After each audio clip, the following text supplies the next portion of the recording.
10 million just for finding one little screw-up.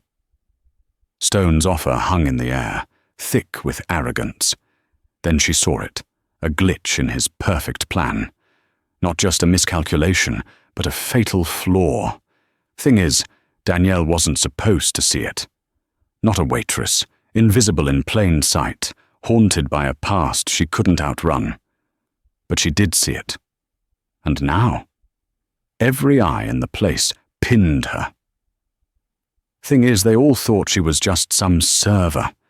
They had no clue about Carter's strategic solutions, or the sharks she used to swim with, or the quiet compassion she still carried, hidden beneath her red apron. They have no idea how her quiet kindness will change everything. And that, I suspect, is what scares them most. He held up a complex business diagram on his tablet, displaying it to the entire dining room like a trophy. Investment bankers, corporate lawyers, socialites, all the Manhattan elite watched with amused smiles, knowing this was just another display of Alexander Stone's legendary arrogance. Tell us your city below, then enjoy the story and subscribe for more. Now, let's get to the story. Come on, any of you brilliant minds want to try? He taunted, gesturing broadly at the room. Harvard MBAs, Yale law graduates. Surely someone here can spot the fatal flaw in this acquisition model. Silence. Nervous laughter rippled through the crowd. No one dared approach the untouchable Alexander Stone, especially not to potentially embarrass themselves in front of New York's most powerful business circles. Danielle Carter felt her hands trembling as she clutched her serving tray. At 26, she'd spent the last 8 months invisible in this world of wealth and privilege, serving champagne and clearing plates while wearing her red apron like armor against her painful past. She kept her light brown hair neatly pulled back, her blue eyes downcast, perfecting the art of being unseen. But she'd already seen it, the error.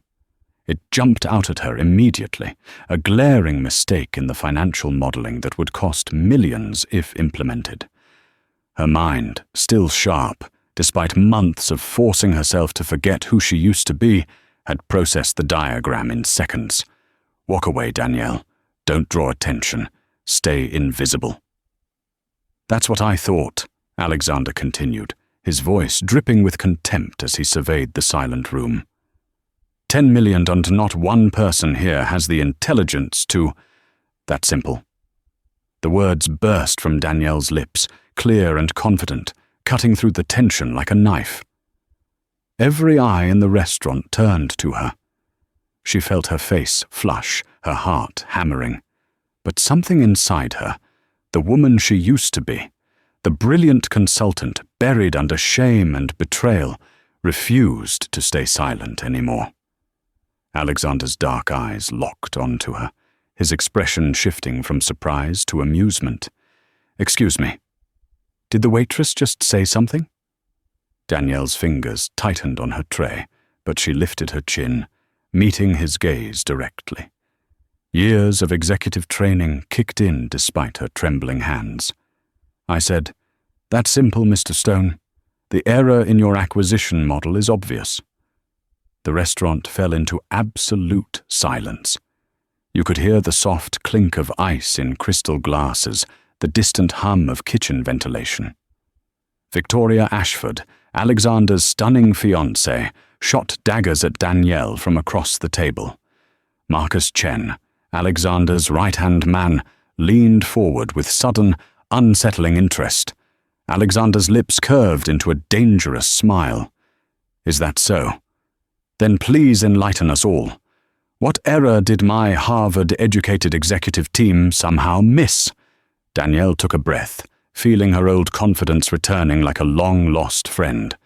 "Your depreciation schedule doesn't account for the accelerated asset write-downs required by the new tax legislation, row 7, column 3.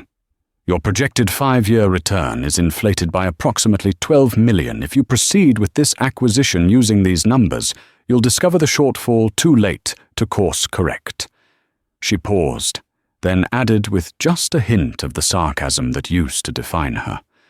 "That's assuming, of course, that you actually review your models instead of just presenting them to impress dinner guests."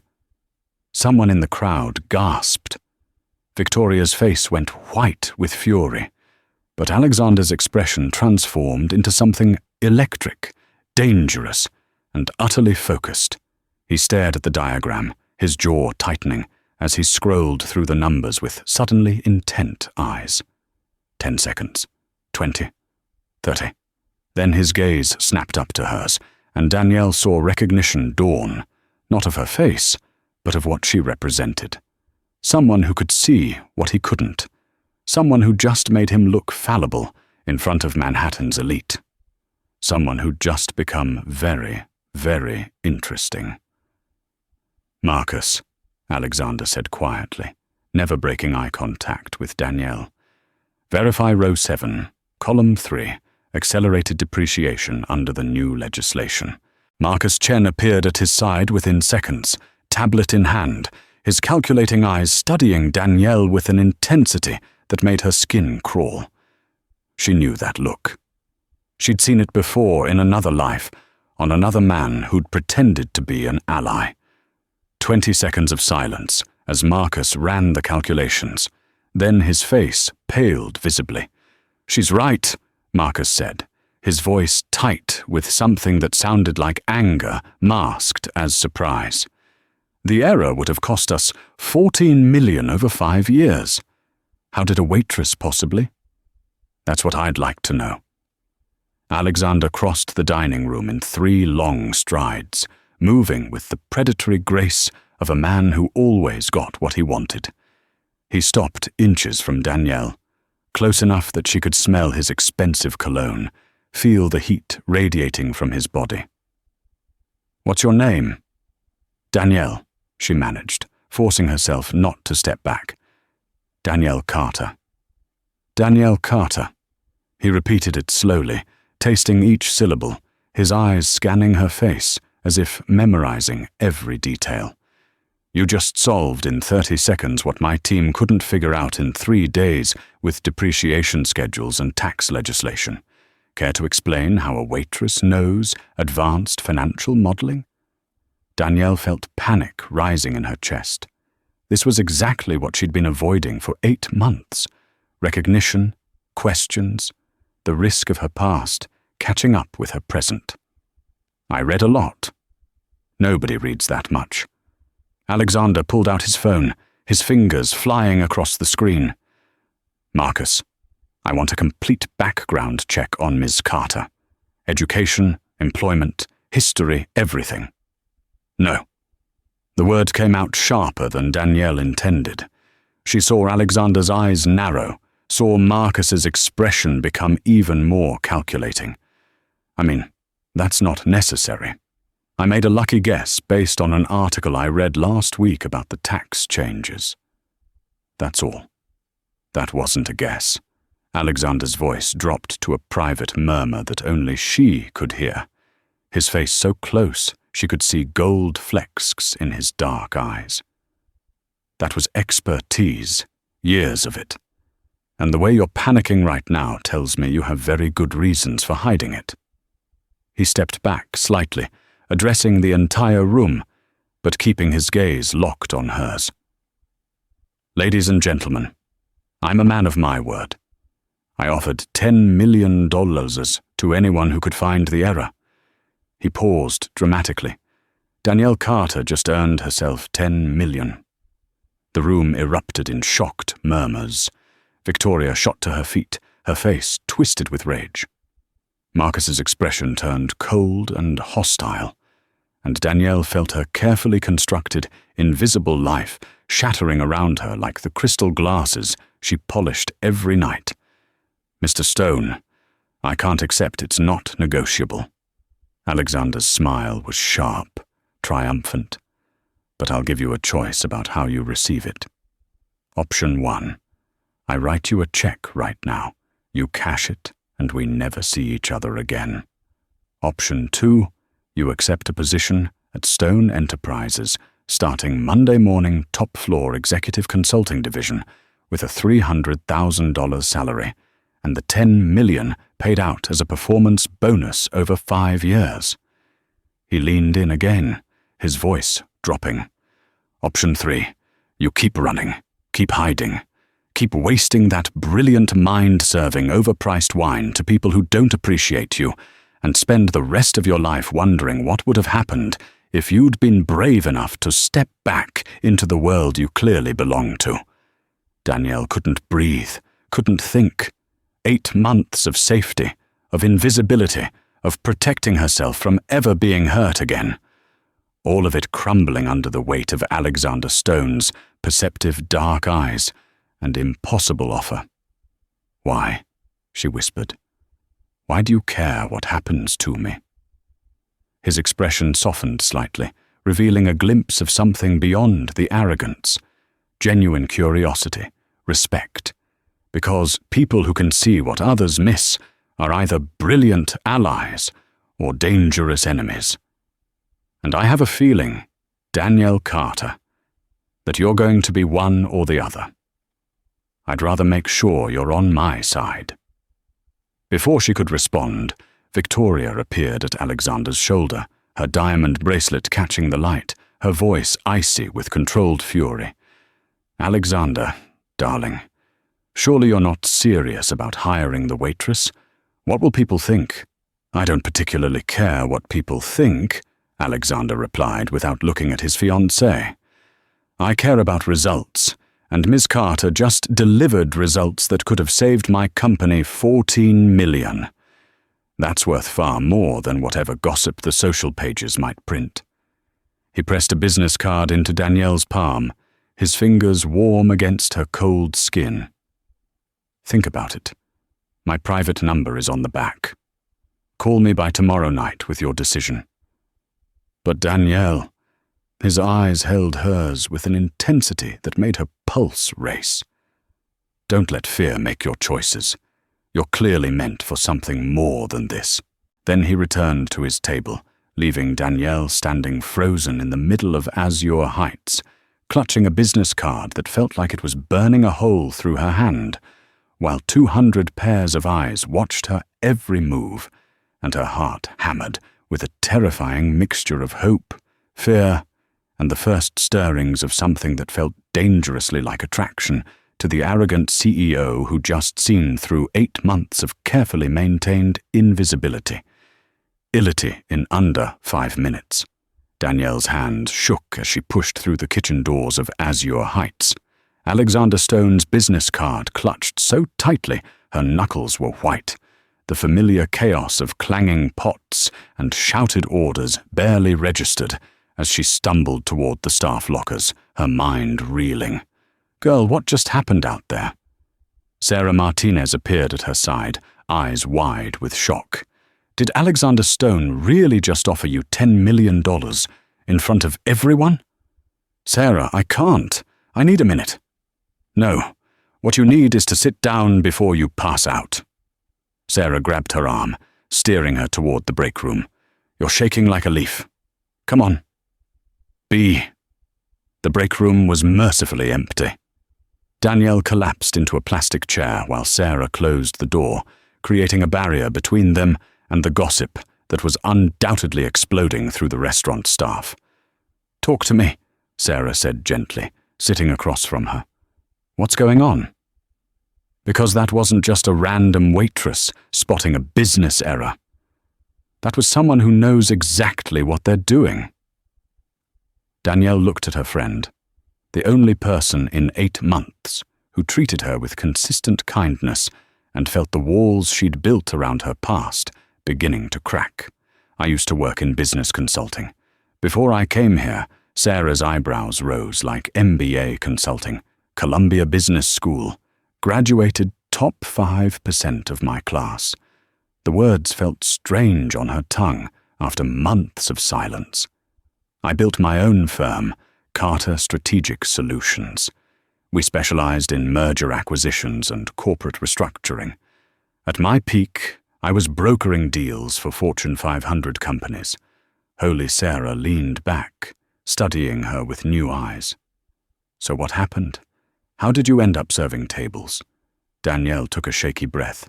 I trusted the wrong person. My business partner and fiancé, James Morrison.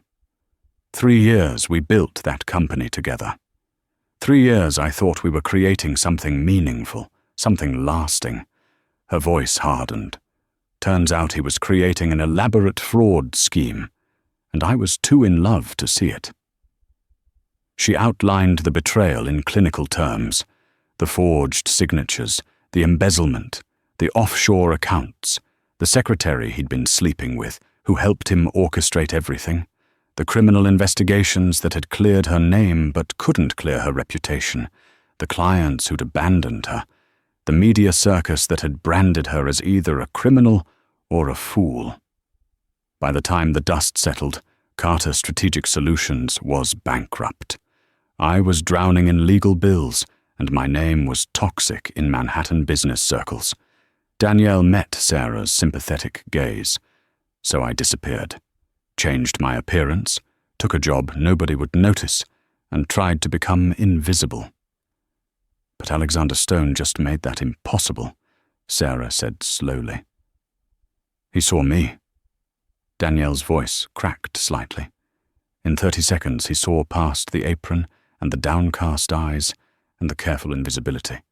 He recognized what I used to be, what I'm still capable of being, and that terrifies you. It should terrify me. Danielle stood, pacing the small break room. Getting involved with powerful men like Alexander Stone is what destroyed my life the first time. James was charming, too. Confident, too. He saw my potential, too. And look how that ended. Sarah was quiet for a moment, then spoke carefully. I'm not saying you should trust Alexander Stone, but there's a difference between recognizing your intelligence and exploiting it. James hid what he was doing from you. Alexander just offered you a job in front of 200 witnesses with a contract with transparency. That's not the same thing, isn't it? Danielle turned to face her. He's engaged to Victoria Ashford. I saw the way she looked at me like I'm a threat, getting involved with his company, with him. That's asking for trouble, and I've had enough trouble to last a lifetime. So, you're going to turn him down. Walk away from $300,000 and a chance to use your brain again. I'm going to stay safe. Danielle Sarah stood crossing to her.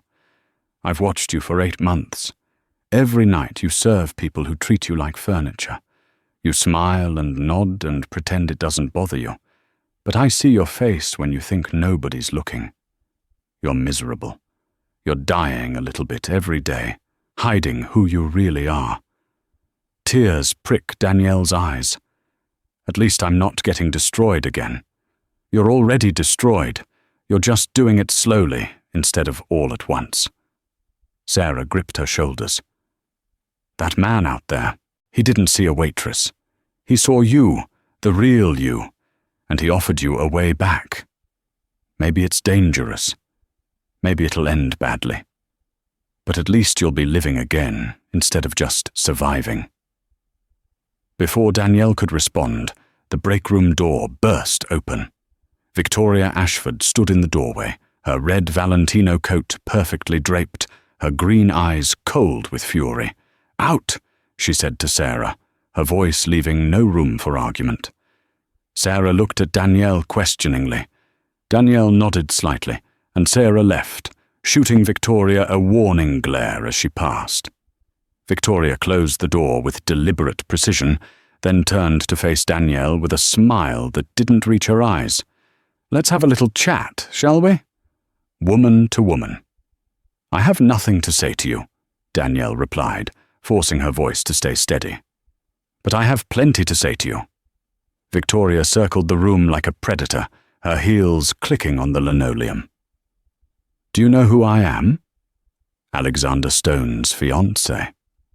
"I'm also the daughter of Richard Ashford, who owns 17 hotels across North America and has more connections in this city than you could imagine. And I'm the woman who will destroy you if you don't walk away from my fiancé right now." Danielle felt anger replacing her fear. "Your fiancé offered me a job, not a relationship. Don't play stupid." I saw the way he looked at you.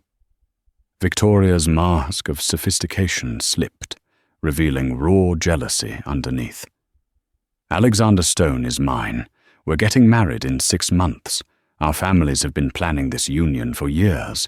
It's worth hundreds of millions in combined business ventures, and I will not let some desperate waitress with a convenient talent ruin everything. I'm not interested in your fiancé." "Liar." Victoria moved closer, her voice dropping to a venomous whisper. "You're exactly his type. Intelligent, damaged, needing rescue. He has a savior complex, always has. But here's what you need to understand. I know things about Alexander that you don't, things that would make you run screaming if you knew. So take my advice and disappear back into whatever hole you crawled out of. And if I don't," Victoria's smile turned vicious, "then I'll make sure everyone in Manhattan knows exactly who you really are. Danielle Marie Carter, disgraced consultant, investigated for embezzlement, abandoned by every client she ever had. I did my research the moment Alexander showed interest in you. One phone call and your carefully constructed invisible life becomes very visible. Every dirty detail of your past splashed across the society pages and business blogs. Danielle felt ice spread through her veins. That information is sealed. Nothing is sealed if you know the right lawyers. And darling, I know all the right lawyers." Victoria moved toward the door, then paused. "You have 24 hours to turn down Alexander's offer. If you don't, I'll destroy what's left of your reputation. So thoroughly you won't be able to get a job cleaning toilets, let alone working and consulting again." She left, her expensive perfume lingering in the air like a threat. Danielle sank back into the chair, her heart pounding.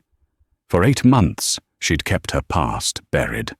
8 months of safety, of anonymity, of protection from the judgment and shame that had driven her into hiding. And now, in one evening, Alexander Stone had exposed her intelligence, and Victoria Ashford had exposed her identity. The walls were closing in. Clear's throat. Her phone buzzed, a text from an unknown number. "I hope Victoria didn't upset you too much. She can be territorial, but she doesn't speak for me. The office stands. No pressure. But Danielle, don't let fear or threats make your decisions. You deserve better than that." Alexander Danielle stared at the message, her thumb hovering over the reply button. How did he know Victoria had confronted her? Was he watching, or was he just that perceptive? Another text appeared. "Also, I did some checking. Your old firm, Carter Strategic Solutions. I remember the case. I followed the investigations. I know you were cleared. I know you were the victim, not the perpetrator. Your past doesn't scare me. Your talent interests me. Think about it." Something cracked open in Danielle's chest, a tiny fracture in the armor she'd built around her heart. Alexander Stone had recognized her intelligence, had researched her past, and instead of running, he was offering her a lifeline. It was dangerous. It was risky. It could end in disaster. But Sarah was right. She was already dying slowly. Maybe it was time to risk living again. Before she could second-guess us herself, Danielle typed back, "I'll need time to consider, and I'll need guarantees, a real contract, not just verbal promises. If I do this, I'm protecting myself this time." His response came immediately. "Smart, exactly what I'd expect from someone with your experience. Meet me tomorrow, 8 a.m. Corner Brew on Lexington. We'll discuss contracts, guarantees, and expectations. Come as yourself. not the waitress. I want to meet the real Danielle Carter. She stared at the message for a long time. Then, with trembling fingers, she replied, "I'll be there." Danielle sat alone in the break room, clutching her phone like a lifeline, and allowed herself to feel something she hadn't felt in 2 years. Hope. Terrifying. Fragile. Dangerous hope. Danielle stood outside Corner Brew at 7:50 a.m., her reflection staring back at her from the coffee shop window. She'd chosen a simple navy dress and cream blazer, professional enough to remind Alexander she was serious, understated enough to not seem like she was trying too hard. Her light brown hair hung loose instead of pulled back, and she'd applied minimal makeup that enhanced rather than hid her features. For the first time in 8 months, she looked like herself. The morning air was crisp, carrying the scent of coffee and ambition that defined Manhattan mornings. Around her, professionals rushed past with expensive briefcases and determined strides, snorts, heading toward offices where they mattered, where they were seen. Danielle had once been one of them. Maybe, terrifyingly, she could be again. Through the window, she saw Alexander arrive precisely at 8 a.m. He wore charcoal slacks and a black cashmere sweater, instead of his usual armor of expensive suits, his dark hair slightly tousled.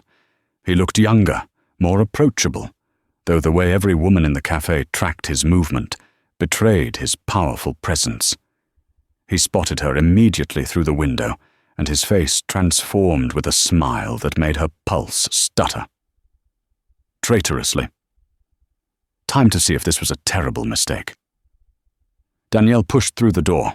Alexander met her halfway across the cafe, his dark eyes scanning her appearance with open appreciation. "There she is," he said softly. "The real Danielle Carter. Much better than the invisible waitress. Don't get used to it. I'm still not sure about any of this." "Fair enough." He gestured toward a quiet corner table. "Coffee first, negotiation second." They ordered cappuccino for her, black coffee for him, and settled into chairs that felt both too close and not close enough. Danielle was hyper-aware of his presence, the way his long fingers wrapped around his cup, the sharp intelligence in his gaze as he studied her. "So," Alexander began, "I did my homework last night. Want to know what I found?" Danielle's stomach tightened. "I assume Victoria already told you everything." Victoria tried. She left me 6 voicemails warning me about the dangerous fraud I was about to hire. His lips quirked. I ignored them and did my own research.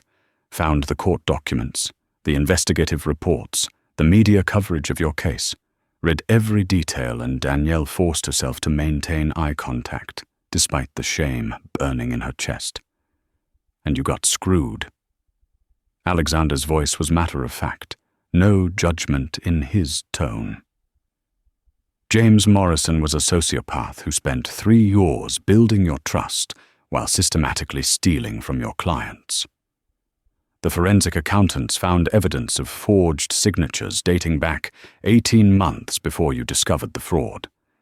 You were completely blindsided. Something loosened in Danielle's chest. Most people assumed I was either involved or willfully ignorant. Most people are idiots who don't understand how sophisticated fraud works. Alexander leaned forward, his intensity focused entirely on her. I also found something interesting. Before the scandal, you brokered the technological systems merger, the one everyone said was impossible. You identified synergies nobody else saw, negotiated terms that protected both companies, and facilitated a merger that's still considered one of the smoothest in tech industry history. Danielle felt tears prickling behind her eyes. Nobody had mentioned that merger in 2 years. Everyone had forgotten her successes the moment the scandal broke. "That merger is what convinced me you're exactly who I need," Alexander continued. "See, Stone Enterprises is facing something similar. I'm negotiating to acquire Meridian Analytics, a data company with revolutionary algorithms but messy financials and hostile board members. Every consultant I've hired has told me to walk away, but my instinct says there's value hidden in the chaos, and I need someone who can see what others miss. He pulled out a folder, sliding it across the table. This is the preliminary offer. 300,000 base salary, full benefits, stock options, and a performance bonus structure tied to successful project completions. The $10 million I offered publicly would be paid out over 5 years, contingent on you staying with the company and meeting agreed-upon benchmarks. Danielle opened the folder, her consultant brain immediately analyzing the terms. The salary was generous, but not outrageous for her experience level. The bonus structure was aggressive, but achievable. The stock options were. These stock options are worth more than the salary if the company continues its current growth trajectory, she said slowly. I know that's intentional. Alexander's smile was sharp. I don't want someone who's just collecting a paycheck.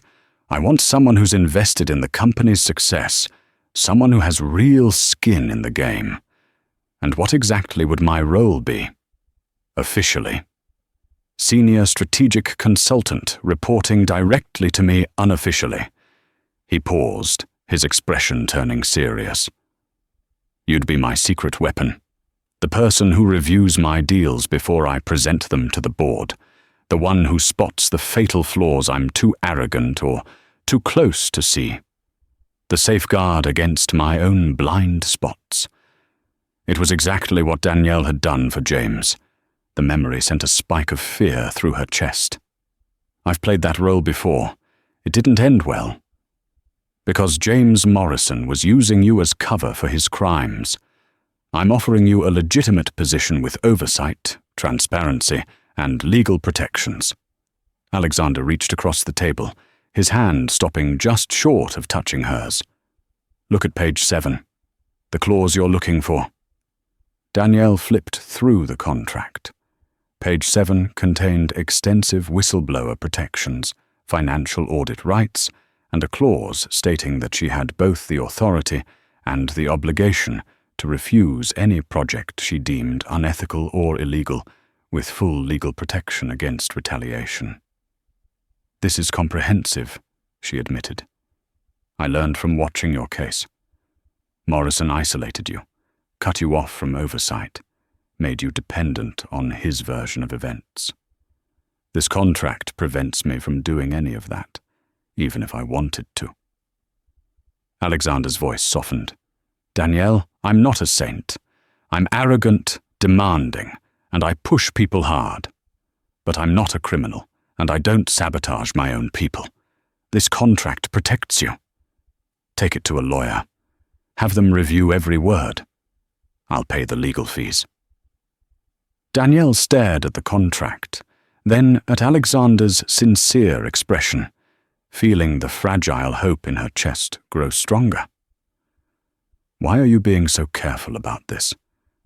Honestly, he ran a hand through his hair, a gesture that made him look younger and less intimidating. Because my mother drilled into me that talent is precious and trauma is real. When I told her about you last night, about your intelligence, your past, your hesitation, she said something that stuck with me. What did she say? She said that people who've been betrayed have every right to be cautious, and men who demand trust without earning it are the ones to avoid. Alexander's lips quirked roughly. Then she threatened to disown me if I pressured you or treated you like Victoria treats service staff. My mother may be retired, but she's still terrifying. Despite herself, Danielle smiled. She sounds wise. She is painfully so. He leaned back, giving her space. So here's my offer. No pressure. Take the contract home. Review it with a lawyer. Think about the Meridian Analytics project. Meet me again in 3 days with questions, concerns, or a rejection. Whatever you decide, I respect it. And Victoria. Alexander's expression hardened. Victoria doesn't make hiring decisions for my company. She's also not going to be my fiancée much longer. Danielle's breath caught. What? I've been having doubts for months. Last night confirmed them. He met her eyes steadily. The way she spoke to you, the threats she made. Sarah told me everything, by the way, after she cornered me in the parking lot and informed me that if I was another James Morrison, she'd personally ensure I regretted it. Those threats revealed who Victoria really is. I don't want to marry someone who treats people as disposable based on their job titles. Ending an engagement because of me would be I'm ending it because of me, Alexander interrupted firmly. Because I finally admitted that I've been marrying Victoria for business advantages and family expectations, not love. You just helped me see that clearly. But Danielle, his voice dropped to something intimate. I won't lie and say you haven't affected me. The way you stood up to her yesterday, the intelligence in your eyes, the courage it took to speak up in that restaurant. Yeah, I'm intrigued. Very intrigued. Heat flooded Danielle's cheeks. I'm not looking for a relationship. Neither am I. Not right now. His smile was crooked, charming in a way that felt dangerous. I need to untangle my personal life before I drag anyone else into it. But I believe in being honest about attraction. And I'm definitely attracted to you. If that makes you uncomfortable, tell me now. I'll keep everything completely professional. Danielle's heart raced. She should say, yes, keep it professional. Maintain boundaries. Instead, she heard herself say, I appreciate the honesty, and for what it's worth, the attraction isn't one-sided. But you're right.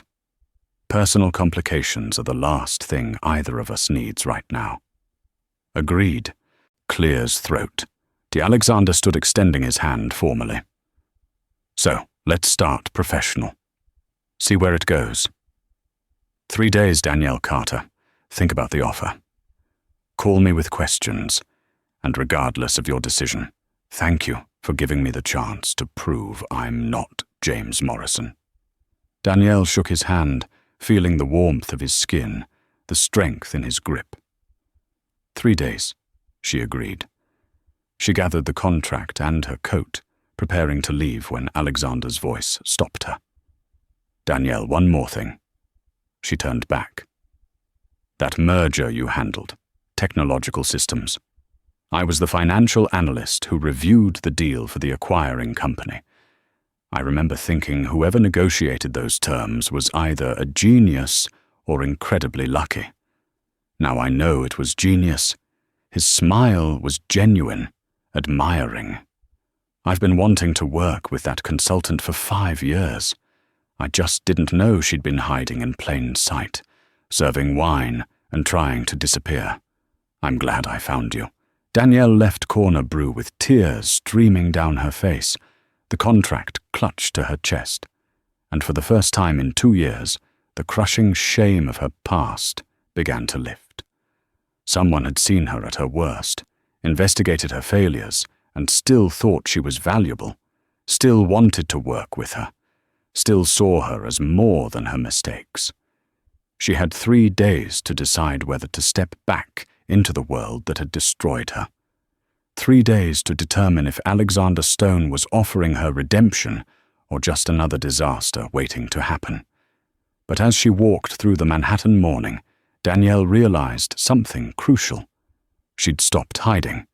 She'd looked Alexander Stone in the eye, negotiated like the consultant she used to be, and reclaimed a piece of herself she thought was lost forever. Whatever happened next, she was done being invisible. Her phone buzzed. A text from Sarah. So are you taking the job? Please tell me you're taking the job. You deserve this, girl. Danielle stared at the message, then at the contract in her hands. Then she typed back, "I'm thinking about it. Really thinking about it."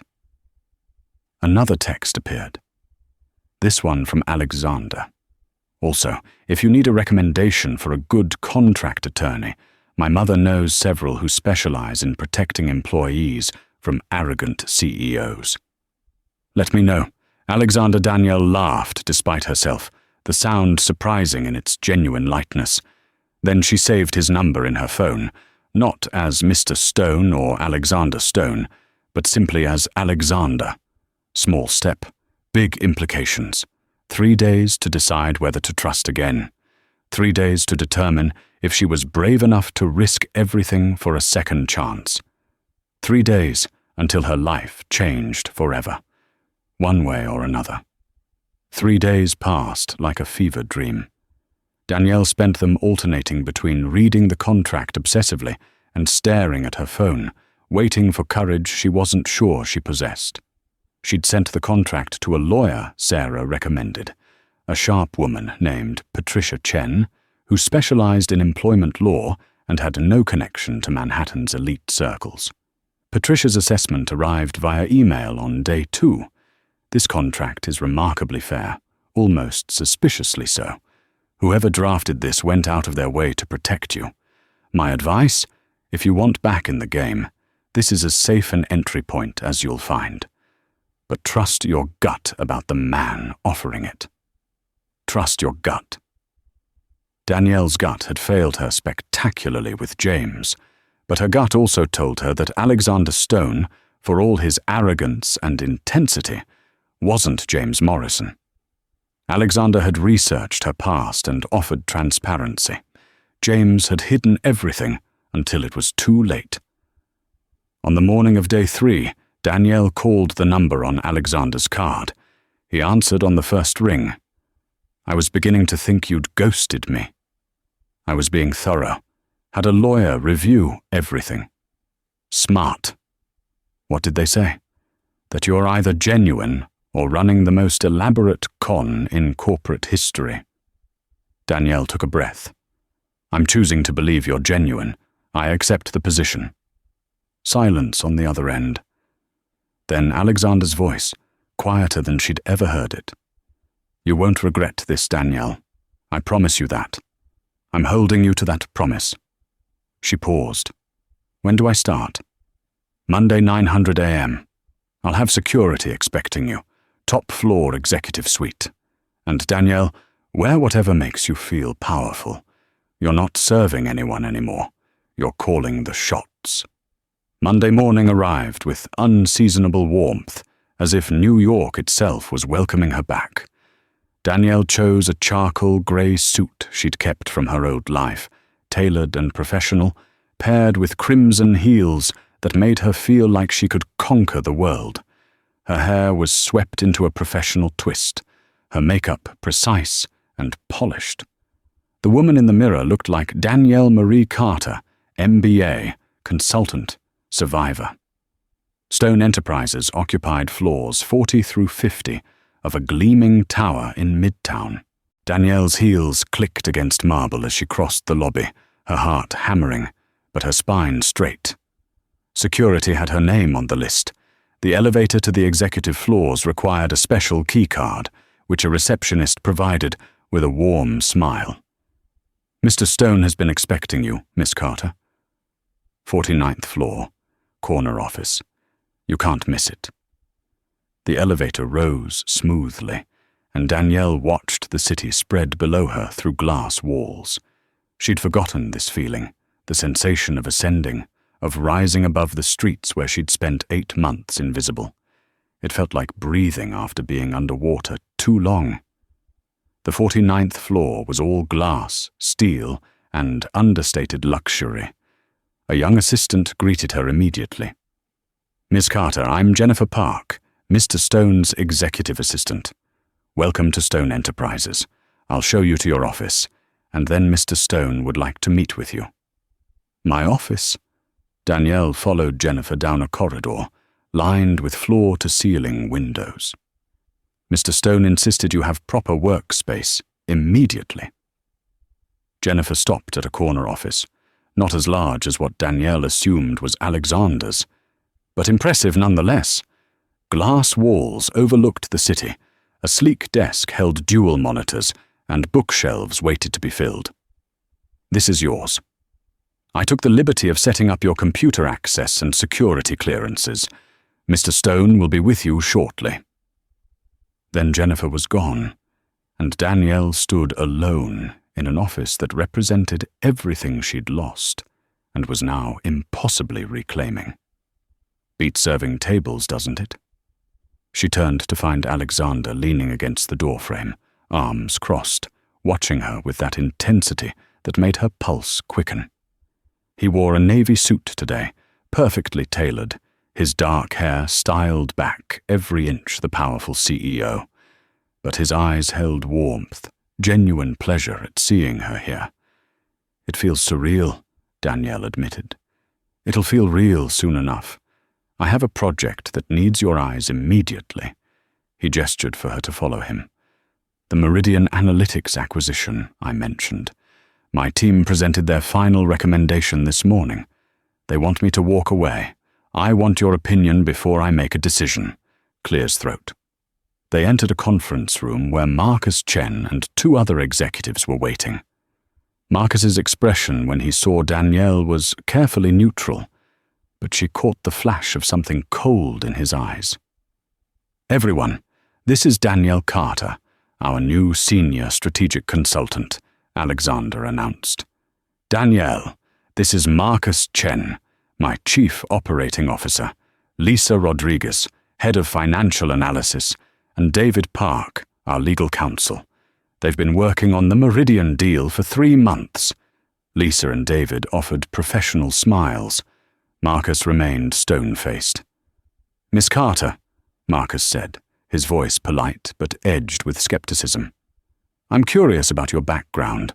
Alexander mentioned you have consulting experience, but I couldn't find much in our standard databases. There it was, the first challenge." Danielle met his gaze steadily. "My previous firm was boutique, specialized in complex mergers. We kept a low profile deliberately. Our clients valued discretion. But I'm happy to demonstrate my capabilities through my work here, rather than my resume."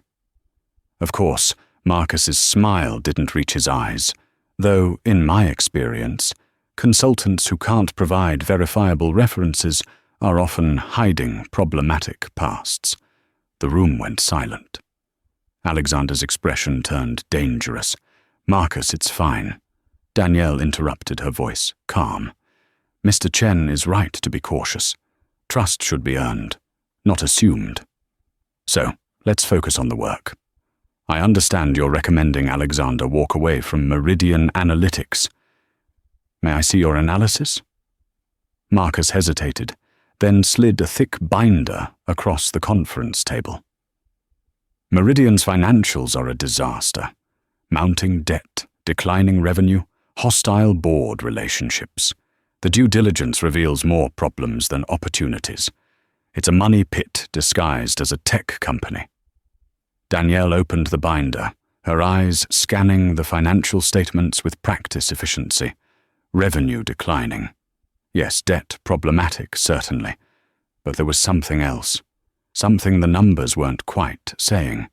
She flipped to the asset breakdown, then to the customer contracts, then back to the revenue projections. "These revenue projections assume Meridian's current business model," she said slowly. "But their primary asset isn't their current revenue stream. It's their proprietary algorithms for predictive analytics. Have you evaluated the algorithm's potential applications beyond Meridian's current market?" Lisa frowned. "We focused on their existing business. That's standard due diligence. Standard due diligence for a standard acquisition. But Meridian isn't standard." Danielle's mind was racing now, seeing patterns the others had missed. Look at their customer retention rate. 93% despite declining service quality. That's unusual. Customers don't stay with failing companies unless the underlying technology is irreplaceable. And here she pointed to a footnote in the technical documentation. They've developed machine learning models that reduce data processing costs by 40% compared to industry standards. Alexander leaned forward, his eyes sharp. What are you thinking? I'm thinking your team evaluated Meridian as it exists now. But you shouldn't buy Meridian for what it is. You should buy it for what Stone Enterprises could transform it into. Danielle stood, moving to the whiteboard, her old snort's confidence surging back as she outlined her vision. Strip away their failing consulting division that's hemorrhaging money. Keep the algorithms and the core tech team. Integrate their technology into Stone Enterprises' existing client services. You're already serving Fortune 500 companies who need better predictive analytics. Meridian's technology gives you a competitive advantage worth 10 times their current market value. She turned to face the room. Yes, their financials are terrible, but that's actually good for you. It means you can negotiate a lower purchase price. Their board is hostile because they're watching their company die and don't know how to save it. You can save it by dismantling what doesn't work and leveraging what does. This isn't a traditional acquisition. It's a strategic asset purchase disguised as a failing company. The room was silent. Lisa and David were staring at the whiteboard with dawning understanding. Marcus's expression had turned calculating and cold, and Alexander was watching Danielle with something that looked like admiration mixed with attraction, so intense it made her breath catch. How long would this restructuring take? Alexander asked. 18 months to full integration, but you'd see ROI within 9 months if you move quickly on the client services rollout. Danielle outlined timelines, resource requirements, risk mitigation strategies, all the skills she'd honed over years of consulting flowing back as if she'd never stopped. When she finished, Alexander turned to his team. Thoughts? Lisa spoke first. It's brilliant. Risky, but brilliant. We'd need to restructure our entire approach to the deal, but the potential upside is enormous. David nodded slowly. The legal complexities of asset acquisition versus company acquisition would be significant, but manageable. Marcus remained silent, his jaw tight. Marcus, Alexander prompted under, you've been against this deal from the beginning. What do you think now? Marcus's eyes flicked between Danielle and Alexander, and for a moment, Danielle saw something that made her skin crawl. Calculation, resentment, and barely concealed hostility. Then he smoothed his expression into professional neutrality.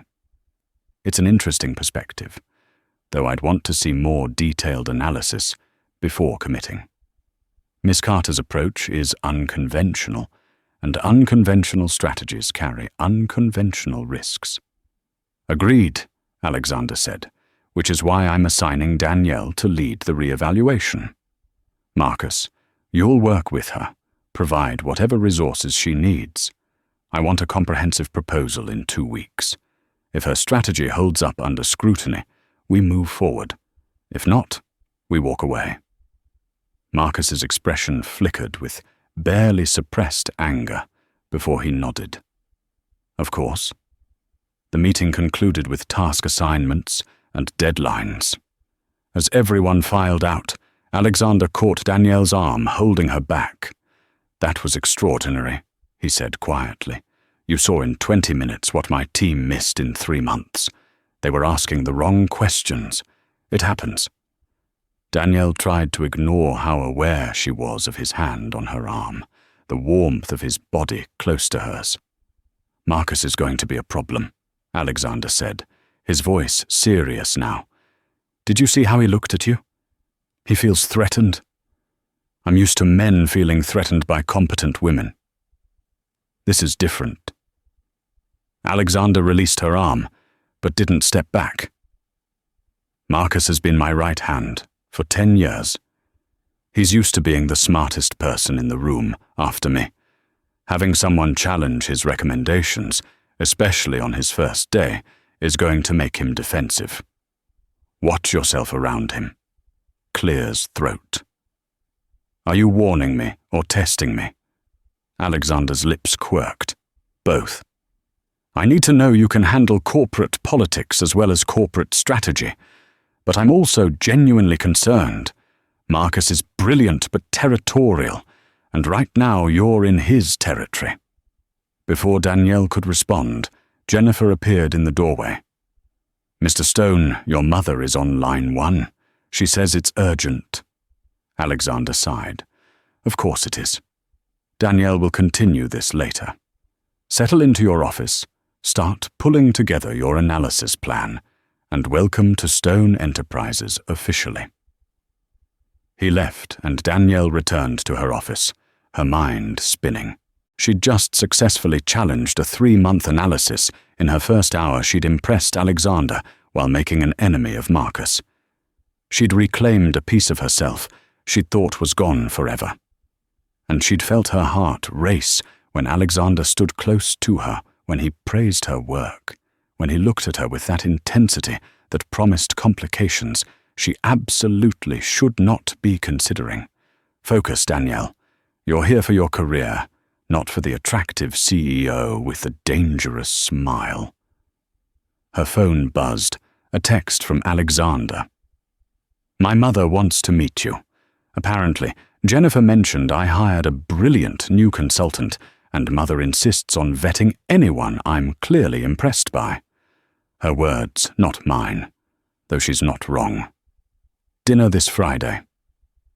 I promise she's less terrifying than she sounds, mostly. Alexander Danielle stared at the message. Meeting the mother of a man she was absolutely not dating, but was definitely attracted to, seemed like a spectacularly bad idea. She typed back, Dinner sounds lovely. Fair warning, though. I'm excellent at impressing mothers. It's fiancé who turn out to be problems. His response came immediately. Good thing I'm your boss, not your fiancé. Yet too soon. Probably too soon. Ignore that. See you Friday. Alexander Danielle laughed despite herself, the sound surprising in its lightness. Then she opened her laptop and dove into the Meridian Analytics files, losing herself in the work she'd been born to do. She didn't notice Marcus Chen standing outside her office, watching through the glass walls with cold calculation in his eyes, his phone pressed to his ear as he spoke in low, urgent tones to someone on the other end. We have a problem, Marcus said quietly. Alexander just hired someone who's going to see everything. We need to move our timeline up now. Friday arrived with unexpected autumn rain, the kind that turned Manhattan streets into rivers of reflected neon, and made Danielle question every decision that had led her to this moment. She stood in her apartment, staring at 3 different outfits laid across her bed, wondering what one wore to meet the mother of a man who was technically her boss, but felt like something infinitely more complicated. Her phone buzzed. Alexander. Mother chose Grammar Tavern. 7:00 p.m. She promises to behave. I promise nothing. Fair warning. She will ask invasive questions, judge your character in 30 seconds, and decide whether you're worthy of working for her son. No pressure. Danielle smiled despite her nerves. Over the past week, she and Alexander had fallen into an easy rhythm of texts that walked the line between professional and flirtatious. Nothing inappropriate, nothing that crossed boundaries, just enough to keep her constantly aware that the attraction between them was mutual and growing. She chose the navy dress, elegant, professional, impossible to criticize. Her hair fell in soft waves, her makeup understated. When she looked in the mirror, she saw a woman who belonged in Manhattan's finest restaurants, who could hold her own with society matriarchs and arrogant CEOs alike.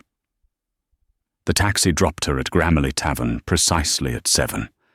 Alexander waited in the lobby, and Danielle's breath caught at the sight of him.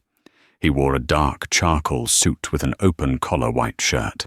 His usual armor softened just enough to seem approachable. but it was his expression when he saw her.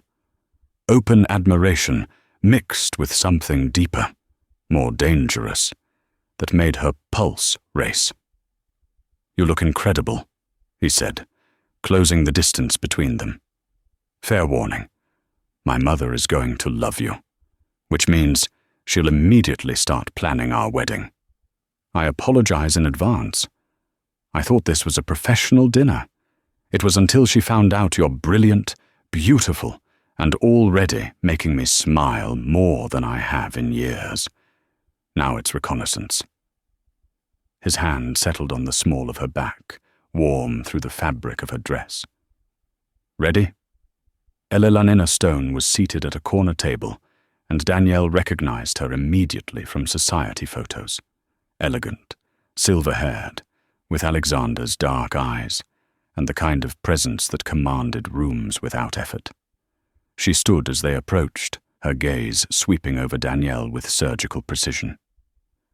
"So, this is the famous Danielle Carter," Elelanina said, her voice warm but assessing. "The woman who solved Alexander's impossible problem in 30 seconds and convinced him to reconsider a deal his entire team opposed. I've been dying to meet you, Mrs. Stone." "It's a pleasure," Danielle replied, accepting the offered handshake. "Elelanina, please. Anyone who can humble my arrogant son deserves first-name privileges." She gestured for them to sit, her eyes sparkling with amusement. "Alexander tells me you have an MBA from Columbia and consulting experience. Yet somehow you were working as a waitress when he found you. That's quite a story." Here it was, the moment of truth. Danielle met Elelanina's gaze steadily.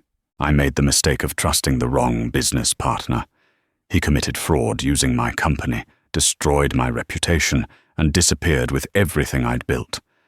I spent 8 months rebuilding myself away from the scrutiny. Your son gave me a chance to step back into my real life." Eleanor was quiet for a moment, studying her with those sharp, dark eyes.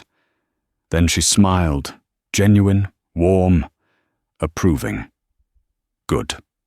You're honest. I was worried Alexander had hired someone who'd try to hide their past or spin it into something prettier." She leaned forward conspiratorially. "I did my own research, of course, read the court documents. You were completely exonerated. Your ex-partner was a sociopath who manipulated you brilliantly. The fact that you survived that betrayal and mente,